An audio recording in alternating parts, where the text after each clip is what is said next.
Hello बच्चों, कैसे हो? फिर मैं आज बहुत दिनों बाद क्लासेस ले रहा हूँ और आई होप कि सब कुछ बढ़िया है और सब कुछ तुम लोगों ने अच्छे से पीछे की सारी क्लासेस देख ली होंगी। अब तो बात करते हैं प्रश्नावली 3.0 और सॉरी 3.3। हमने चैप्टर 3 स्टार्ट कर दिया था, इसके दो प्रश्नावली भी निपटा दिए, दो एक्सरसाइज मतलब 3.1 3.2 दोनों निपटा दिए हमने। लगभग कोण, विकर्ण और त्रिभुज, चतुर्भुज थोड़ा बहुत आइडिया ले लिया था और त्रिभुजों के प्रॉपर्टीज़ वगैरह भी पढ़ लिए थे थोड़ा बहुत मोटा मोटा। अब उन्हीं चीज़ों को आगे बढ़ाते हुए चैप्टर 3.3 है, तो आओ देखते हैं क्या है। तो सबसे पहले चैप्टर में ये 3.3 में हमें जो देखना है वो मेनली हमें यही चीज़ देखना है। क्या देखना है? हमें ये चेक करना है कि ये जो चतुर्भुज होते हैं, ये तुम्हें दिख रहा होगा क्या? ये चतुर्भुज मैंने लिख रखा है यहाँ, देखो चतुर्भुजों के प्रकार दिख रहा है ना तुम्हें? क्या? चतुर्भुजों के प्रकार। चतुर्भुज कितने टाइप के होते हैं, उनके क्या क्या गुण होते हैं, ये सारी चीज़ें हम इसी चैप्टर में पढ़ेंगे। बचपन में क्या सुना होगा, एक हमने देखा था कि आयत होता है, और क्या पढ़ा था हमने, वर्ग होता है, ये पढ़ा था। तो दो तो चतुर्भुज तुमने हमेशा से पढ़ा ही होगा और एक समचतुर्भुज पढ़ा होगा, ये सारी चतुर्भुज तुमने पढ़ा होगा। तो चलो एक एक करके रिकॉल करते हैं। तो सबसे पहला नंबर मैंने लिखा है समलंब चतुर्भुज। क्या होता है समलंब चतुर्भुज? समलंब चतुर्भुज वो चतुर्भुज होता है जिसकी आमने सामने की दो भुजाएं समांतर होती है। क्या होती है? समांतर। मतलब जैसे मैंने एक भुजा बनाया, ये एक भुजा बनाया, ठीक है। अगर आमने सामने की भुजा समांतर है, ये दोनों समांतर है, समांतर का मतलब क्या होता है? वो रेखा समांतर होती है, जैसे ये एक रेखा खींचा, ये एक रेखा खींचा, ये दोनों रेखा अगर इनके बीच का जो ये दूरी है, ये दूरी हमेशा अगर बराबर रहे, आगे बढ़ाने पर भी, अगर मैं इसको आगे तक बढ़ाऊं और इस रेखा को भी आगे तक बढ़ाऊं और इसको भी आगे तक बढ़ाऊं और इसको भी आगे तक बढ़ाऊं, जब ये आगे तक बढ़ता जाता है तो और कभी मिलता नहीं है। जैसे ये हैं मेरे दो हाथ, दिख रहे हैं ना तुम्हें? अब इन दोनों हाथों को अगर तुम ध्यान से देखोगे तो ये दोनों हाथ कैसे, इनको अगर आगे तक बढ़ाते जाओगे और इसको भी आगे तक बढ़ाते जाओगे तो इन दोनों के बीच का जो ये दूरी है, उनके बीच की जो दूरी है, ये हमेशा एक जैसा रहेगा। उसी को कहते हैं समान अंतर हो। क्या हो? समान अंतर हो। तो समलंब चतुर्भुज वो चतुर्भुज होगा जिसकी दो आमने सामने की भुजाएं क्या हो? समान अंतर होगा। फिर अगर तुमने इसको इससे मिला दिया और इसको इससे मिला दिया तो ये समांतर चतुर्भुज हो जाएगा, ठीक है। और इसमें भी अगर मैंने इसको इससे मिला दिया और ये वाला इससे इसको मिला दिया, ये भी समलंब चतुर्भुज है। वो सारे चतुर्भुज समलंब चतुर्भुज होंगे जिसकी खाली आमने सामने की दो भुजाएं समांतर हो। ये वाली भुजा के समांतर है, लेकिन ये और ये समांतर नहीं है ना, ठीक। तो ये समलंब चतुर्भुज ये वाला है, ये वाला नहीं होगा। एग्जाम्पल के लिए एग्जाम्पल देख लो, एग्जाम्पल देखो, तुम्हारे लिए ढेर सारे एग्जाम्पल कर रखे हैं हम लोगों ने। क्या हो गया, ये आगे पीछे क्यों नहीं हट रहा?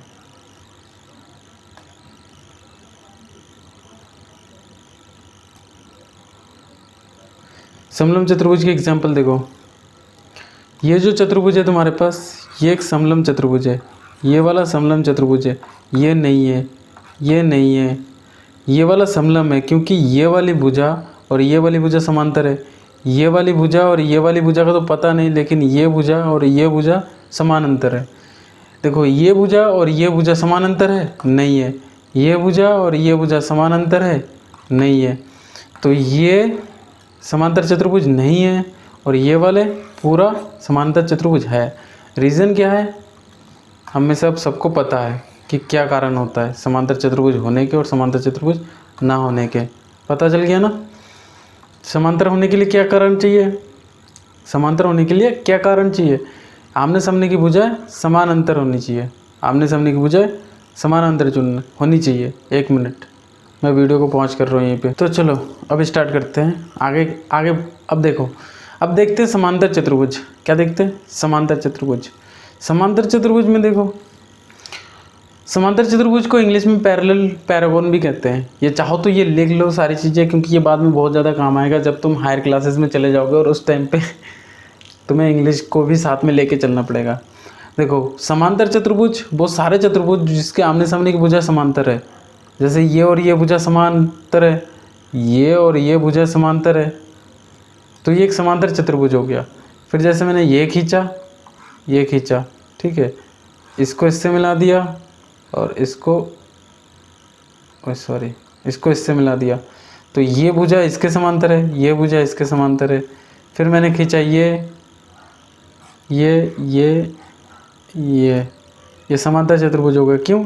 क्योंकि ये वाली भुजा इसके समांतर है, ये वाली भुजा इसके समांतर है, तो ये भी समांतर चतुर्भुज है। आमने सामने की भुजाएं क्या होनी चाहिए? समान अंतर। समान अंतर कैसे है?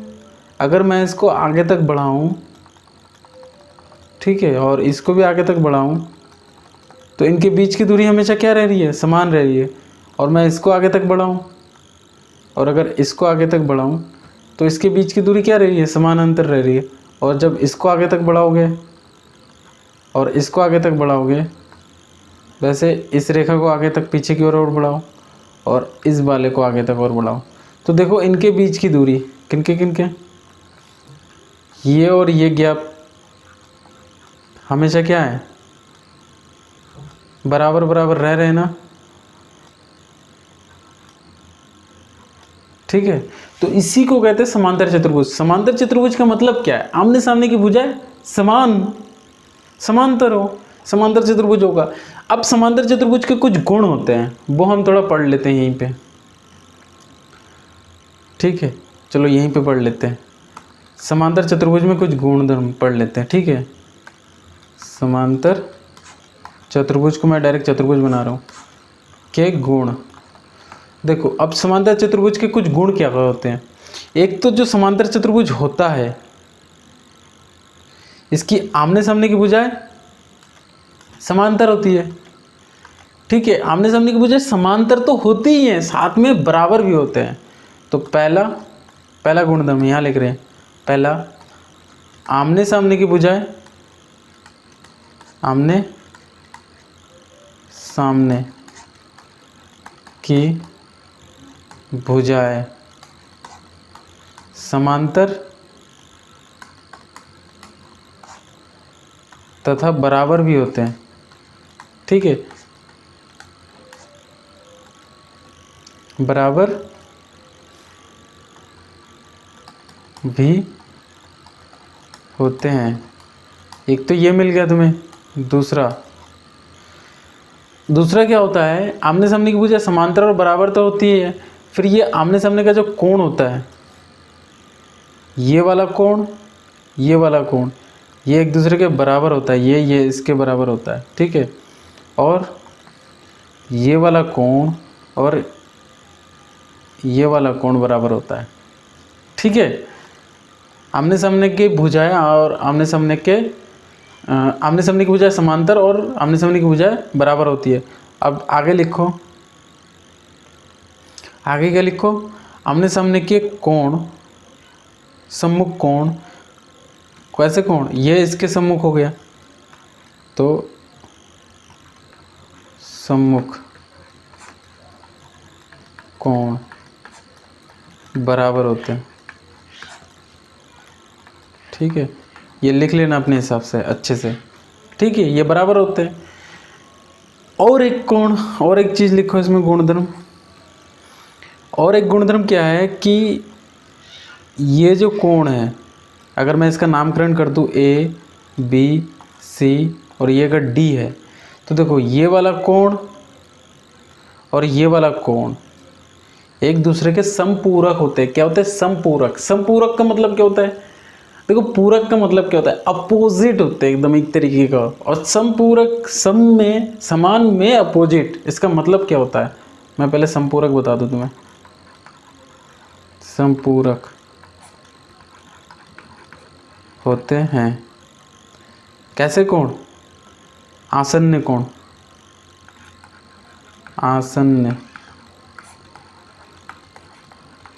आसन्न मतलब आसपास, आसन्न मतलब आसपास, अरे यार, आसन्न मतलब आसपास, ठीक है। अब देखो आसन्न कोण कौन कौन से हो गए, कोण ए और कोण बी आसन्न कोण हो गए।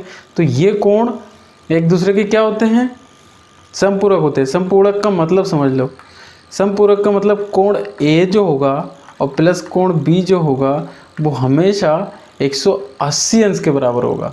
वैसे ही कोण डी और प्लस कोण सी भी 180 अंश का होगा। ऐसे ही कोण ए प्लस कोण डी भी कितने अंश का होगा, 180 अंश का। कोण ए और कोण डी, कोण ए इसको जोड़ लिया और प्लस इसको जोड़ लिया तब भी 180 अंश होगा, ठीक है। साथ में कोण, अब आगे की ओर देख लो, कोण बी, ये वाला कोण, ये वाला कोण और ये वाला कोण, कोण बी और प्लस कोण सी, ये भी कितना होगा, 180 अंश होगा। तो ये इसके कुछ प्रॉपर्टीज़ हैं, इनको कॉपी में लिख लो और सामने आगे जाके बहुत मज़ा आने वाला है। इससे रिलेटेड बहुत सारी ढेर सारी क्वेश्चन भी करेंगे और उन क्वेश्चनों को सॉल्व करेंगे हम, तो तुम्हें मज़ा आने वाला है। अब देखो इसमें देखो, हाँ तो हम कहाँ तक आ गए, समांतर चतुर्भुज तक देख लिया हमने। समांतर चतुर्भुज के बाद अब हमें सम चतुर्भुज देखना है। सम चतुर्भुज देखना है, ये थोड़ा गलत लिख दिया मैंने, सम चतुर्भुज, ठीक है। सम चतुर्भुज देखना है, इसको इंग्लिश में रोम्बस कहते हैं। तो हमें अब रोम्बस देखना है। सम चतुर्भुज क्या होता है, अभी तक हमने क्या क्या पढ़ लिया, देखो अभी तक हमने चतुर्भुज पढ़ा कि जो चतुर्भुज होते हैं वो क्या क्या होते हैं। सबसे पहला हमने पढ़ा कि जो चतुर्भुज होते हैं, पहला हमने क्या पढ़ा, सम चतुर्भुज पढ़ा, फिर समांतर, और फिर और क्या क्या पढ़ लिया हमने, समलम,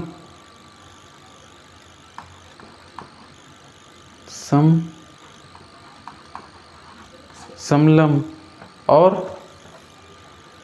वर्ग आयत, यही तो पढ़ने में, वर्ग, इधर लिख लेते हैं आयत, आयत। तो सम चतुर्भुज हमें पता है, सम मतलब समान। अगर मैं इसको पढ़ना, अगर मुझे ये जानना है सम चतुर्भुज क्या होता है, सम का मतलब होता है, इसका मतलब होता है समान, चतुर्भुज का मतलब चतुर्भुज, तो समान चतुर्भुज। जैसे मैंने ये चतुर्भुज बनाने की कोशिश की, ठीक है, जो भी ये बना नहीं है इसको मिटा देते हैं, ठीक है। अब देखो मैं एक चतुर्भुज बनाने की कोशिश कर रहा हूँ, जैसे ये क्या है, एक चतुर्भुज है। तो इस चतुर्भुज को अगर ध्यान से देखोगे, ये वाली भुजा, ये वाली भुजा, ये वाली भुजा, ये वाली भुजा, चारों भुजाएं क्या है, समान है। तो जब चारों भुजाएं समान हो तो वो सम चतुर्भुज होगा। क्या होगा, सम चतुर्भुज होगा। वहीं पे अगर मैंने इसको थोड़ा टेढ़ा बनाया होता ऐसे करके,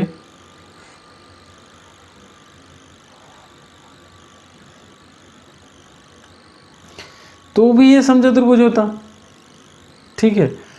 फिर अगर मैं इसको ऐसे बनाया होता,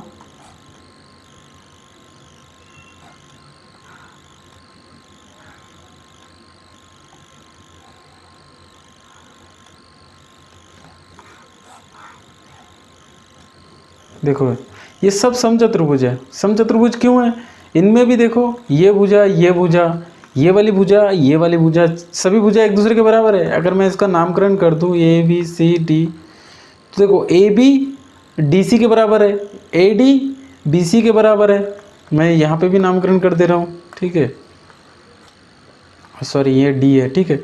अब ए बी देखो डी सी के बराबर है, वहीं पे ए सी ये वाली, ये और ये बी सी के बराबर है ना। और यहाँ पे भी नामकरण कर दो, ए बी सी डी, यहाँ भी देखो ए बी डी सी के बराबर है, ए डी बी सी के बराबर है ना। तो ये सभी भुजाएं एक दूसरे के समान होते हैं। सम चतुर्भुज में क्या गुण होता है, सम मतलब समान, चतुर्भुज मतलब चतुर्भुज, समान भुजा वाले चतुर्भुज। इतना समझ में आ गया। इसमें भी देखो, अगर इसको भी अगर तुम ध्यान से देखोगे, इसमें भी सभी भुजाएं क्या हैं, यहाँ से ए से बी तक DC के बराबर है, ए से डी तक AD बराबर BC भी है। तो ये भी क्या है, समचतुर्भुज है। मतलब अगर मैं कहूँ कि AB, इस वाले चतुर्भुज की बात कर रहा हूँ, AB बराबर BC बराबर DC बराबर AD, सभी भुजाएं एक दूसरे के बराबर बराबर है, तो वो चतुर्भुज क्या कहलाता है, समचतुर्भुज कहलाता है। ठीक है, तो ये समचतुर्भुज कन्फ्यूजन खत्म। अब हमें क्या पढ़ना है, समचतुर्भुज के बाद आयत पढ़ना है और वर्ग और पतंग। तो ठीक है, आयत, वर्ग और पतंग पढ़ लेते हैं। हमने आयत पढ़ना है, अब इसमें क्या पढ़ना है, ये वाला पढ़ना है। अब आयत और वर्ग पढ़ना है। तो देखो आयत और वर्ग क्या होता है, उसके बाद हम क्वेश्चन पे आते हैं। चलो आयत और वर्ग उसी में बता देते हैं। देखो आयत और वर्ग क्या है। आयत का मतलब होता है आमने सामने की भुजाएं बराबर भी हो और समांतर भी हो। जैसे, और आयत में और एक फुल फॉर्म क्या होता है, देखो आयत को अगर ध्यान से समझना है, एक तो आमने सामने की भुजा है, ये वाली भुजा इसके समांतर भी है और बराबर भी है, ये वाली भुजा इसके समांतर है और बराबर भी है, बराबर भी है ना। तो आमने सामने की भुजाएं समांतर और बराबर तो होती ही होती हैं, साथ में इनके सारे कोण, ये वाला कोण, ये वाला कोण, ये वाला कोण और ये वाला कोण, ये कोण भी कितने होते हैं, कोण भी कितने अंश का होता है, ये कोण हमेशा 90 अंश का होता है। ठीक है, तो क्या क्या हो गया, आमने सामने की भुजाएं समांतर, पहली प्रॉपर्टी क्या है, आमने सामने की भुजाएं, आमने सामने की भुजाएं की भुजाएं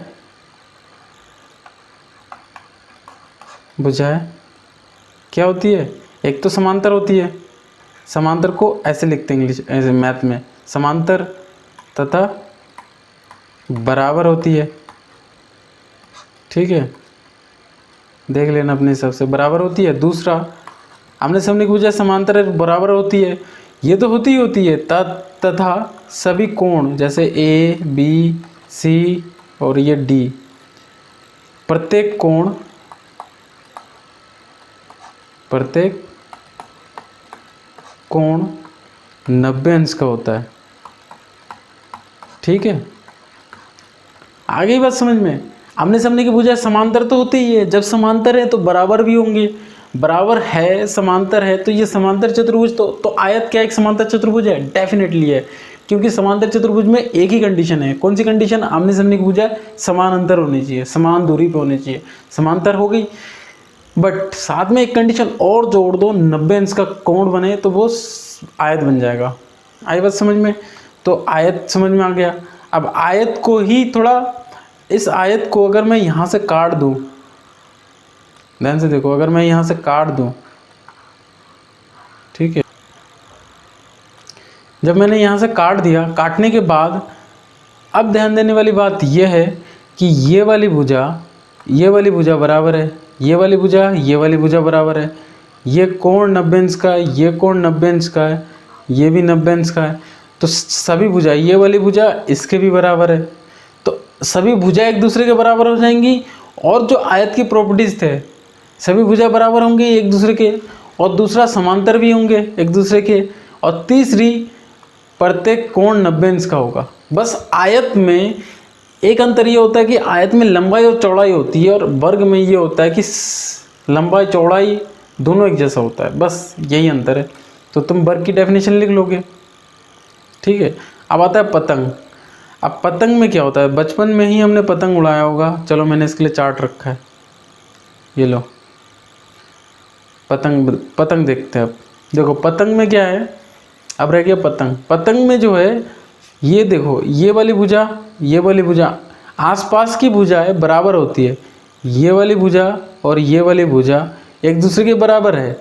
ठीक है, तो आसपास की भुजाएं बराबर होती है, एक तो ये हो गई, और कुछ कंडीशन नहीं है इसमें। बस देखो, इसमें भी देखो, ये वाली भुजा के बराबर है, और ये वाली भुजा इस वाली भुजा के बराबर है। तो आसपास की भुजाएं क्या होते हैं, एकदम आसन्न भुजाएं क्या होते हैं, एक दूसरे के बराबर होते हैं, तो वो पतंग होता है। इस केस में देखो, ये वाली भुजा इसके बराबर तो है, ये वाली भुजा इसके बराबर है। ठीक है, लेकिन ये जो चीज़ आ रहा है, ये एक्स्ट्रा, ये वाला चीज़, ये गड़बड़ कर रहा है, तो इसलिए ये पतंग नहीं है। इसमें भी देखो, ये वाली भुजा इसके बराबर है, ये वाली भुजा इसके बराबर है ना, लेकिन पतंग में एक कंडीशन ये है, तो इसका मतलब ये वाली, ये जो चीज़ है, बट एक चीज़ और था कि पतंग में एक कंडीशन है कि समांतर नहीं होनी चाहिए। जैसे ये वाली भुजा इसके, ये आमने सामने, मतलब मेरे कहने का मतलब, देखो ध्यान से देखो, मैं एक चीज़ बताने जा रहा हूँ तुम लोगों को। चलो नीचे वाले में बताते। देखो ये वाली भुजा और ये वाली भुजा एक दूसरे के बराबर है। ये वाली भुजा और ये वाली भुजा एक दूसरे की क्या है, बराबर तो है, लेकिन ये एक कंडीशन और होनी चाहिए, समांतर नहीं होनी चाहिए। पास पास के नज़दीक आसन्न भुजाएं बराबर होनी चाहिए, बट समांतर नहीं होनी चाहिए। बस क्लियर कट जवाब हो गया, तो वो पतंग होगा। इसमें देखो, ये वाली भुजा इस वाली भुजा के आमने सामने, मतलब नज़दीक की भुजाएं क्या है, बराबर है, लेकिन क्या ये समांतर है, समांतर भी है, तो ये पतंग है ही नहीं। बल्कि ये और ये भुजा अगर बराबर होता तो ये पतंग होता। आई बात समझ में? नहीं आई? देखो ये वाली भुजा और ये वाली भुजा अगर एक दूसरे के बराबर होता, हालांकि नहीं है, तो ये पतंग होता, अभी तो नहीं है। फिर देखो, अगर ये वाली भुजा और ये वाली भुजा एक दूसरे के बराबर होता, तो ये वाली भुजा और ये वाली भुजा एक दूसरे के बराबर होता, तो जाके होता ये पतंग, तो ये पतंग नहीं है। आई बात समझ में? कितना आसान है पतंग देखना। अब समांतर चतुर्भुज देखो, समांतर चतुर्भुज में से एक क्वेश्चन है। इसमें क्वेश्चन क्या है, आराम से समझ जाओगे। देखो ये एक समांतर चतुर्भुज है, क्यों? अगर मैंने कहा क्यों, तो तुम्हारे पास क्या आंसर है कि क्यों ये एक समांतर चतुर्भुज है, बताओ जल्दी से। देखो, क्योंकि ये वाली भुजा और ये वाली भुजा एक दूसरे के समांतर है। ये वाली भुजा और ये वाली भुजा एक दूसरे के समांतर भी है और बराबर भी है, तो ये समांतर चतुर्भुज हो गया। ठीक है, आमने सामने की भुजाएं समांतर और बराबर होती है तो वो समांतर चतुर्भुज होता है। समान अंतर होना चाहिए, बट ठीक है। फिर ये वाली भुजा एक दूसरे के समांतर है, ये वाली भुजा एक दूसरे के समांतर है। मतलब मैं इसमें कहूँ कि क्यू एस समांतर है पी आर के, इसमें ये डी समांतर है सी बी के, हो गया ना। लेकिन इसमें देखो, ये वाली भुजा इस वाली भुजा के समांतर तो है, लेकिन एक दूसरे के बराबर नहीं है। लेकिन वहीं पे अगर मैं यहाँ से डैश डैश डैश डैश करके यहाँ तक मिला दूँ, ठीक है, और यहाँ से यहाँ तक मिला दूँ, तब देखो ए बी जो बराबर होता है यहाँ से यहाँ तक होता। कहाँ से कहाँ तक? सॉरी, क्या हो गया?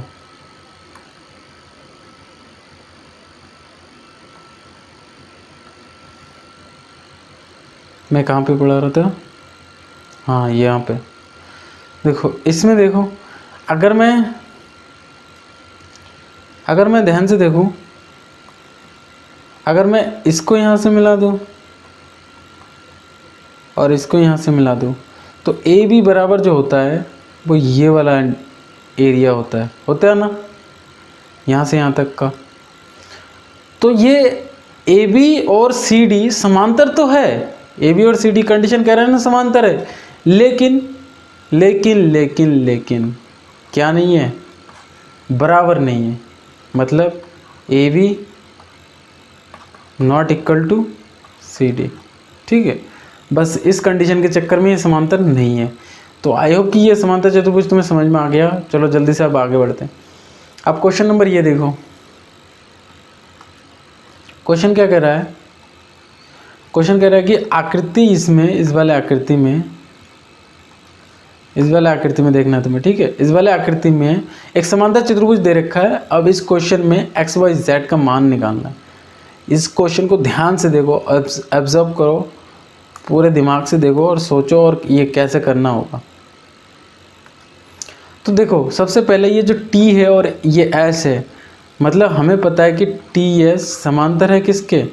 बी ई के समांतर है ना। अगर समांतर है और ये समांतर चतुर्भुज है, तो ये बराबर भी होंगे, मतलब ये वाली भुजा इस वाली भुजा के बराबर भी होगा, ये वाली भुजा इस वाली भुजा के बराबर भी होगा। और पहली बात ये समांतर चतुर्भुज है, इसलिए ये वाला कोण इस वाले कोण के बराबर भी होगा, मतलब कोण B बराबर कोण S। अब कोण B बराबर कितना दे रखा है 100 डिग्री बराबर कोण S, तो कोण S तो निकल गया यहाँ से ऐसे शॉर्ट में, ठीक है। अब हमें बताइए समांतर चतुर्भुज है, इसलिए कोण T बराबर जो होगा कोण E होगा, कोण E होगा ना। किस में देख रहे हैं हम, चतुर्भुज TSEB में, इसमें चेक कर रहे हैं, ठीक है। अब ये बराबर हो गए, आमने सामने की भुजाएं भी बराबर हो गई कि नहीं हो गई। तो T बराबर जो होगा वो Z होगा, ठीक है। अब हमें Z चाहिए, क्या चाहिए, Z चाहिए। अब वो निकलेगा कैसे, अब देखो कैसे निकालेंगे हम। ये कितना हो गया 100, हो गया 100। अब हमें पता है कि ये और ये कोण पूरक होते हैं, मतलब T और B क्या होते हैं, पूरक होते हैं, समपूरक होंगे। चूँकि चतुर्भुज BEST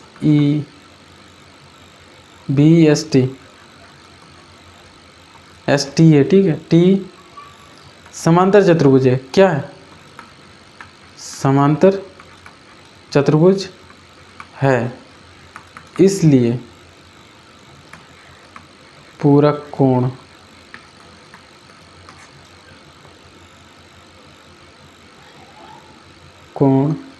कोण T तथा B, कोण B। तो अब कोण T प्लस कोण B बराबर कितना होगा 180 अंश होगा। अब कोण B बराबर दे रखा है, तो कोण T बराबर क्या हो जाएगा 180 अंश माइनस कोण B, ठीक है। ये कुछ नहीं है, रफ है, ये निकालो इसको। अब ध्यान दो, अब कोण T बराबर क्या हो जाएगा 180 अंश माइनस 100 अंश, तो कोण T बराबर क्या हो जाएगा 80 अंश, हो जाएगा ना। अब जैसे ये कोण T मिल गया तुम्हें, ये कितने का मिल गया 80 डिग्री। अगर ये 80 डिग्री है तो हमें पता है कि चतुर्भुज BEST में, इस चतुर्भुज में, अब देखो चतुर्भुज में क्या है कि कोण T और कोण Z बराबर होंगे, मतलब कोण T बराबर कोण Z होगा। अब कोण T बराबर 80 अंश दे रखा है, कोण Z बराबर, ठीक है, दे रखा है ना। अब तुम्हें कोण Y निकालना है, क्या निकालना है Y। अब अगर इसको ध्यान से देखो, यहाँ से यहाँ तक ये जो कोण है ये एक ऋजु रेखा, मतलब SE क्या एक ऋजु रेखा है। चूँकि कोण Z प्लस कोण Y बराबर 180 अंश, तो इसके आगे लिख लो ऋजु रेखा, ऋजु रेखा कोण, ऋजु रेखा कोण, चूँकि करके लिख लो, ठीक है, लिख लिया। अब देखो कोण Z बराबर कितना है तुम्हारे पास 80, और प्लस कोण Y बराबर कितना है 180, तो कोण Y बराबर कितना हो जाएगा 180 माइनस 80 बराबर 100, कितना हो जाएगा 100 अंश, 100 डिग्री। इसका मतलब क्या हो गया, इसका मतलब कोण Y बराबर 100 डिग्री है। आई बात समझ में। चलो अब आगे क्वेश्चन देखते हैं। अब प्रश्नावली 3.3 का पहला क्वेश्चन देखो। पहला क्वेश्चन कह रहा है कि एक समांतर चतुर्भुज दे रखा है, ABCD एक समांतर चतुर्भुज दे रखा है। अब इन कथनों की पुष्टि करनी है। ये इतना इंटरेस्टिंग क्वेश्चन है, क्या बताऊँ। अगर तुम लोगों ने समांतर चतुर्भुजों को बहुत ढंग से और अच्छे से पढ़ा है देन तुम्हें बहुत ज़्यादा मजा आने वाला है। तो पहले क्वेश्चन देखो। पहला क्वेश्चन कह रहा है कि कह रहा है कि समांतर चतुर्भुज है ABCD ये क्या है, एक समांतर चतुर्भुज है। प्रत्येक कथन को परिभाषा परिभाषा या प्रयोग किए गए गुण द्वारा पूरा कीजिए। अगर ये समांतर चतुर्भुज है तो दैट्स मीन कि ये जो चीज़ें कॉलम दे रखा है इनको फिलअप करना है तुम्हें। वो कैसे करना है देखो, अब देखो ये जो ए डी है, ए और डी ये सी और वी के बराबर होंगे, तो ए डी बराबर सी बी होगा। अब कोण देखो, कोण डी सी बी, कोण डी सी बी मतलब ये वाला कोण, ठीक है। ये वाला कोण किसके बराबर होगा, इस वाले कोण के होगा ना। तो तुम भी यहाँ लिख दो कोण डी ए बी लिख दिया हमने। फिर अब देखो ओ सी बराबर ओ से सी। हाँ मैंने समांतर चतुर्भुज में ये बताना भूल गया था कि जो समांतर चतुर्भुज में जो विकर्ण होते हैं, विकर्ण क्या होता है, देखो इसको अगर मैंने इससे मिला दिया तो ये विकर्ण है, इसको अगर मैंने इससे मिला दिया तो ये विकर्ण है, विकर्ण है ना। नामकरण कर लेते हैं, कर लिया। अब अगर मैं बीच में ओ मानूं तो ये जो विकर्ण एक दूसरे को प्रतिच्छेद करते हैं, अगर वो ओ बिंदु पर है, ठीक है, तो ये यहाँ से यहाँ तक की दूरी, ये और यहाँ से यहाँ तक की दूरी बराबर होती है, ये वाला और ये वाला। विकर्ण एक दूसरे को समद्विभाजित करते हैं, समान समान दो भागों में बांट देता है प्रतिच्छेदन बिंदु से, ठीक है। आई बात समझ में। ये एक दूसरे को काटते कहाँ हैं, ओ बिंदु पे। अगर पूरा ए सी को देखा जाए और बी डी को देखा जाए, ऐसे और ऐसे, अगर ये ए और ये सी है और इसको अगर मैं बी कहूँ और इसको अगर डी कहूँ, तो ये यहाँ पर अगर कोई बिंदु ओ है तो ए से ओ तक और ओ से सी तक बराबर बराबर होगा, बी से ओ तक और ओ से डी तक बराबर बराबर होगा। ये समांतर चतुर्भुज के गुण है, ठीक है। तो ओ सी बराबर ओ और सी बराबर ओ और ए होगा, तो ओ ए, ठीक है। अब इसमें देखो एम रिप्रेजेंट किसको कर रहा है, किसी भी एक कांस्टेंट को। यह एम एक कांस्टेंट है, ठीक है, कुछ भी हो सकता है। डी ए बी कोण ये वाला प्लस कोण सी डी ए, कोण सी डी ए ये वाला कोण, ठीक है, ये वाला कोण और ये वाला कोण। इन दोनों कोणों को अगर जोड़ेंगे तो कितना होना चाहिए, 180 अंश, ठीक है। तो पहला क्वेश्चन तुम्हारा सवाल। दूसरा क्वेश्चन देखो बहुत इंटरेस्टिंग है। किसी समांतर चतुर्भुजों में एक्स वाई और जेड के मानों को ज्ञात कीजिए, ये और ये और ये। अगर ये 100 है तो ये भी डेफिनेटली 100 होगा। अगर ये 100 है तो ये और ये, मतलब कोण डी प्लस कोण सी बराबर कितना हो जाएगा, 180 अंश हो जाएगा, होगा। अब अगर मैं इसको यहाँ सॉल्व कर रहा हूँ, देखो इसको सॉल्व कर रहा हूँ, कैसे कर रहा हूँ सॉल्व, तो कोण डी बराबर कितना हो जाएगा, वाई प्लस कोण एक्स, कोण वाई प्लस कोण एक्स बराबर 180 अंश हो जाएगा। कोण वाई बराबर कितना है, वाई बराबर 100 है, 100 प्लस कोण एक्स बराबर 180 अंश, ठीक है। तो कोण एक्स बराबर कितना हो जाएगा, 180, 100 उधर जाके माइनस का 100, तो कोण एक्स बराबर कितना आ जाएगा, 80 अंश आ गया। तो ये वाला कितना हो जाएगा, 80 अंश का होगा।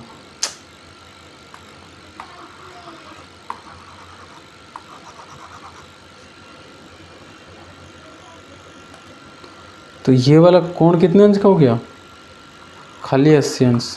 अगर ये 80 अंश है तो ये भी 80 का होगा, हो गया। तो एक्स वाई जेड सारे कोण निकाल लिए तुमने। अब देखो ये 50 है तो इसका डेफिनेटली मतलब होगा कि ये भी 50 ही होगा। एक्स और वाई एक जैसे ही होंगे, 50-50 मिल गया, ठीक है। अब अगर ये 50 है, मैं इसको ए, इसको बी, इसको सी, इसको डी कहता हूँ। तो देखो हमें पता क्या है, इस वाले क्वेश्चन को देखो, यहाँ पे देखो, हमें पता है कोण ए प्लस कोण बी बराबर 180 अंश होता है, पता है ना। कोण ए बराबर कितना दे रखा है, 50 प्लस कोण बी बराबर प्लस कोण 180 अंश, कर रहे हो ना। देखो कोण ए प्लस कोण बी 180 अंश क्यों होगा? पूरक कोण, समपूरक, समपूरक, समपूरक कोण, ठीक है।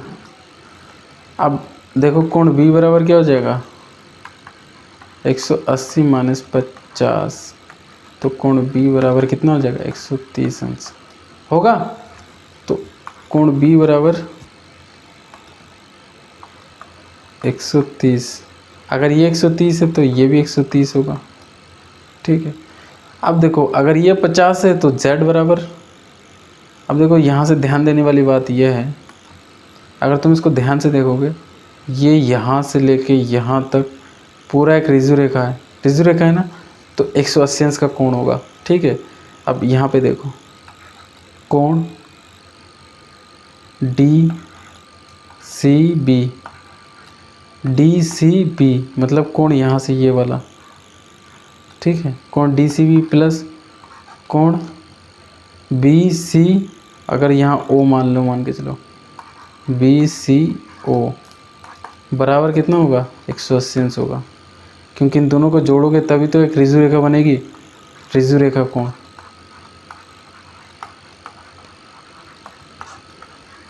ठीक है। अब ये 50 है ही तुम्हारे पास, सी वाला 50 प्लस कोण बी सी ओ बराबर 180 अंश, तो कोण बी सी ओ, बी सी डी या ओ सॉरी जेड, इसको डायरेक्ट जेड लिख लो, तो 50 प्लस जेड बराबर 180 अंश, तो जेड बराबर कितना हो गया? जेड बराबर कितना हो गया? 180 माइनस 50, जेड बराबर 130 हो गया ना, कितना आसान था। ऐसे ही तुम ये सारे क्वेश्चन एग्जाम्पल करोगे, तीसरा नंबर एग्जाम्पल खुद कर लेना, ये वाला भी कर लेना, ये वाला भी कर लेना, देखो कितना आसान है। इसमें अगर तुमने ये वाला कोण नाप लिया है 30 है, ठीक है, तो डेफिनेटली ये जो x है ये 90 का है, ठीक है। त्रिभुज के तीनों कोणों का योग कितना होता है? 180 अंश होता है, तो इसको इधर देखो, तो x प्लस कोण y, कोण y और प्लस कोण 30 अंश, x बराबर क्या है? 90 प्लस कोण y प्लस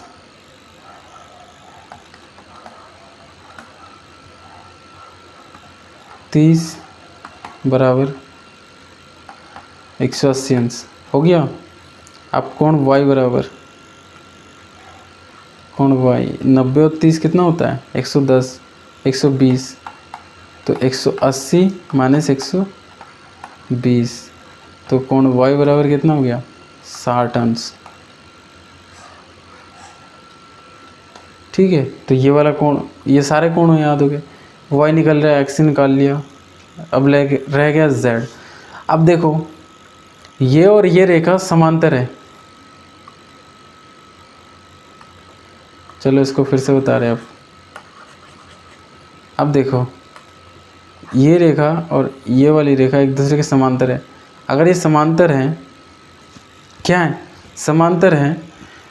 समांतर में एक और राज की बात ये होती है कि अगर कोई रेखा समांतर है और ये कोई एक तिर्यक रेखा है, तो ये वाला कोण और ये वाला कोण, एकांतर कोण भी बराबर होते हैं, तो कोण y बराबर कोण z होगा, तो कोण z बराबर कोण y, ठीक है, और कोण y बराबर कोण z, और कोण z बराबर कोण y की मान कोण 60, ठीक है, तो कोण z बराबर 60 अंश।